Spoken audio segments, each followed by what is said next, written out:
Shalom saudaraku yang saya kasihi di dalam nama Tuhan kita Yesus Kristus. Renungan kita pada kali ini diambil daripada 2 Timotius pasal 4 ayat 7. Ya, saya bacakan di sini ya.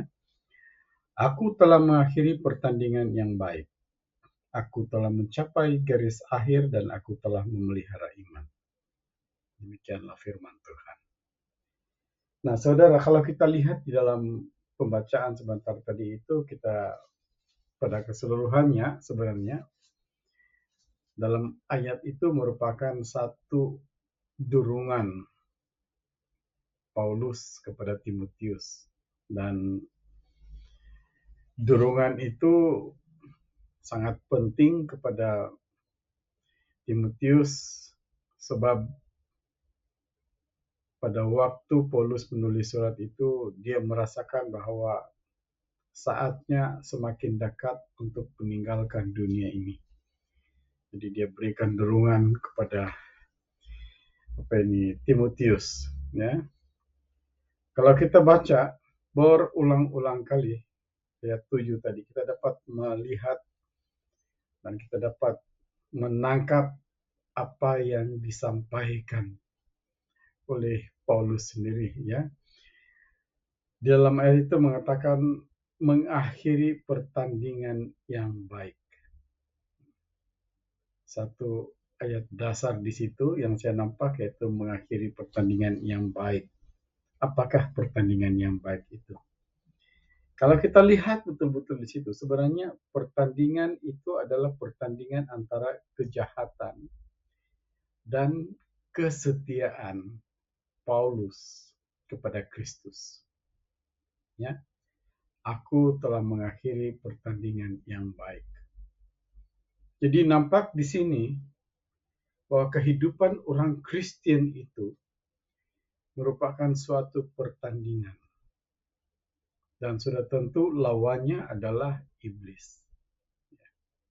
Iblis dia berusaha dengan sungguh-sungguh supaya kita menyangkal Kristus, itu satu. Yang keduanya, supaya kita tidak menghormati, tidak peduli kepada firman Tuhan. Nah, itu yang coba dilakukan oleh iblis ataupun roh jahat kepada kita. Jadi dia merupakan suatu pertandingan, dia merupakan suatu peperangan juga, ya. Peperangan antara roh jahat dan roh kudus dalam hidup Paulus. Dan bukan saja dalam hidup Paulus, tapi dalam hidup orang Kristen seperti kita itu. Ya, semakin kita dekat kepada Yahweh, semakin kita dekat kepada kemuliaan Adonai kita itu, maka semakin kuatlah, semakin rancaklah roh jahat itu melawan ataupun berperang kepada kita. Ya, apa yang dia lakukan? Apa yang dia lakukan adalah roh jahat itu coba untuk menguasai seluruh jiwa kita ini supaya roh kudus itu tidak dapat menguasai jiwa kita. Ya. Kalau roh kudus itu tidak dapat menguasai jiwa kita, maka nampak dengan jelas bahwa roh kudus itu juga tidak akan dapat menguasai kehidupan kita. Maka kehidupan kita ini akan dikuasai oleh roh jahat. Segala cara berpikir kita, segala keputusan kita itu, dan segala sesuatu itu, kita tertakluk, kita bergantung kepada pimpinan roh jahat. Begitu. Jadi apakah yang harus kita buat? Itulah kita sentiasa berada di dalam peperangan. Kita ikut apa yang ingin dilakukan oleh roh jahat, ataupun kita ikut apa yang dibisikkan oleh Roh Kudus kepada kita. Ya, jadi itulah.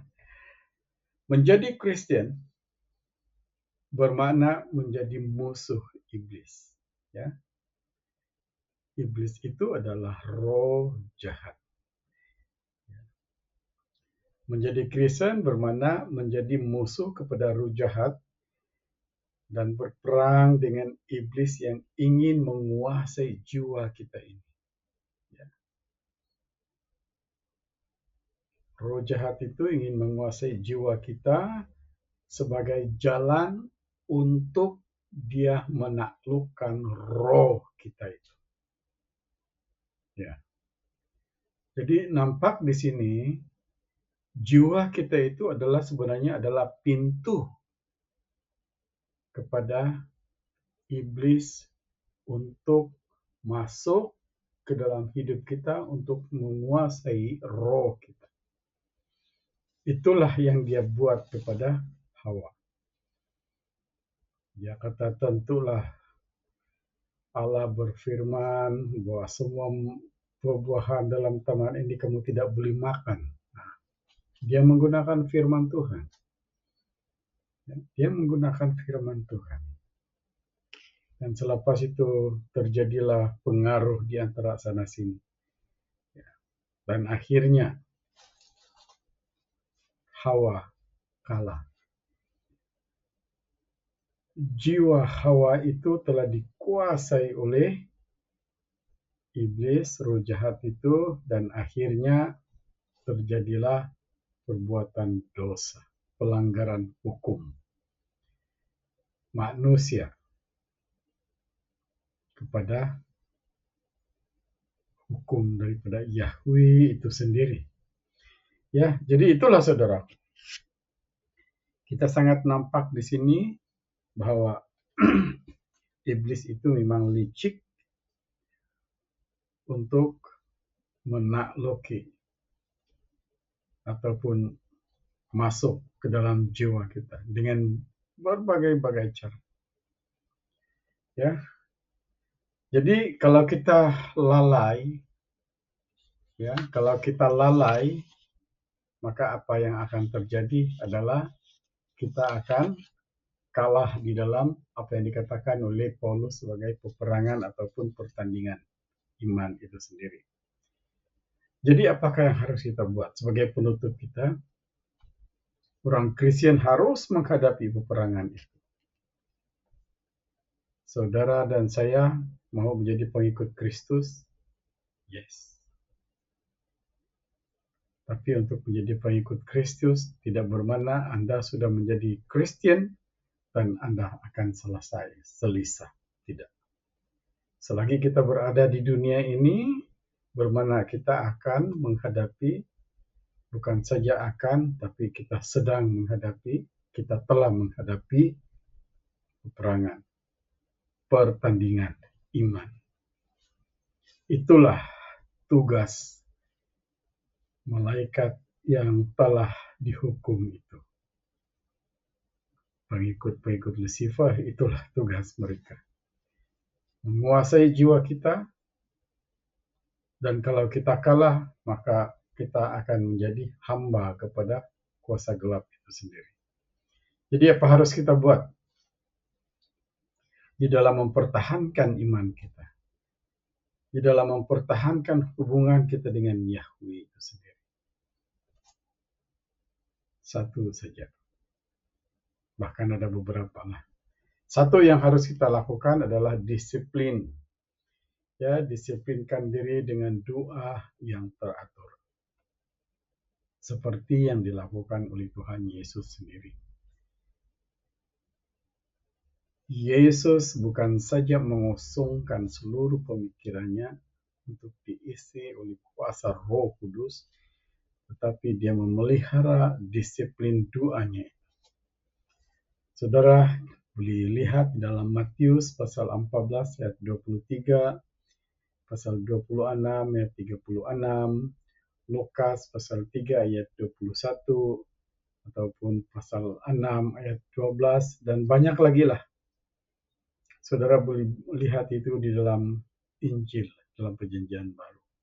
Matius, Markus, Lukas, Yohanes. Saudara boleh nampak di situ doa Yesus, jam doa Yesus, disiplin doa Yesus. Nah, waktu berdoa itu, ya, waktu berdoa itu kita bukan sekadar memohon kepada Tuhan. Kita bukan duduk dan Tuhan saya minta ini, itu, ini. Tidak. Kita duduk dan kita fokus. Ya, kita fokus seluruh jiwa kita ini. Dalam jiwa kita ini ada akal budi, ada memori, ya, ada pertimbangan. Dan yang selalunya yang diserang semasa kita berdoa ini adalah memori kita. Sementara kita berdoa memuji menyembah Yahweh itu sendiri, tiba-tiba ingatan kita itu terarah ya kepada hal-hal lain. Nah, itu. Jadi bagaimana kita menghadapi keadaan itu? Fokus kepada Yahweh. Fokus kepada siapa kita sembah itu. Ingat kembali di dalam Wahyu pasal 4 itu, di mana Yahweh kita itu berada. Ya, dan kita harus menyembah dia. Seluruh jiwa kita ini menyembah Yahweh itu. Ya, menyembah Yahweh. Itu berdoa. Disiplin doa yang macam mana? Oke, bagi saya lah, ini kita kongsikan pengalaman disiplin doa dan sesuai juga dengan apa yang dilakukan oleh Yesus Kristus, Tuhan dan Juru Selamat kita itu. Ya, waktu doa yang teratur pertamalah sebagai contoh subuh-subuh itu. Subuh-subuh itu biasanya jam 3 pagi. Ya, jam 3 pagi. Kemudian selepas itu pagi-pagi itu sampai tengah hari kita ambillah masa untuk memuji menyembah Yahweh itu sendiri. Ambillah masa dalam 10 menit begitu. Ya. Yang penting kita datang ke hadirat Yahweh itu sendiri. Ya. Kemudian yang ketiganya waktu petang. Ya, waktu petang itu kalau kita ya, saya secara pribadi saya suka pada jam 4:30 petang itu. Ya. Sebelum ada doa yang berkumandang yang kita dengar, bagus kita berdoa supaya Roh Kudus dan malaikat Yahweh itu melindungi kita. Ya. Dan yang seterusnya, ya, ada orang berdoa jam 9 sebelum tidur itu ataupun ya jam 7 begitu. Ada yang berdoa lah, ya. Itu terserah kepada masing-masing. Ya. Tapi bagi saya yang sangat penting adalah waktu tengah malam, jam 12 itu. Sebab izin roh jahat ini, maksud saya itu, saudaraku, adalah para dukun, ya, pengamal-pengamal ilmu hitam itu, biasanya mereka ini melakukan itu pada tengah malam. Jadi kita hendak pastikan kita bangun pada waktu itu, paling bagus jam 11:30 kita bangun, kita memuji memuliakan Yahweh, ya, dan mengagungkan Dia dan memohon supaya malaikat Yahweh itu bersama kita dan Roh Kudus bersama dengan kita. Saudara, kalau sudah praktikan jam doa ini, saudara dapat membezakan keadaan waktu kita berdoa pada waktu tengah malam, waktu subuh, ataupun tengah hari itu memang berbeza. Dan disitulah kita merasakan peperangan roh itu berbeda-beda, ya, pada waktu kita berdoa, jam doa kita itu. Jadi itulah saudaraku yang harus kita lakukan. Kiranya Tuhan Yesus terus menguasai kita, memimpin kita, dan Roh Kudus Yahweh itu terus menguasai akal budi kita. Tuhan Yesus memberkati. Amin.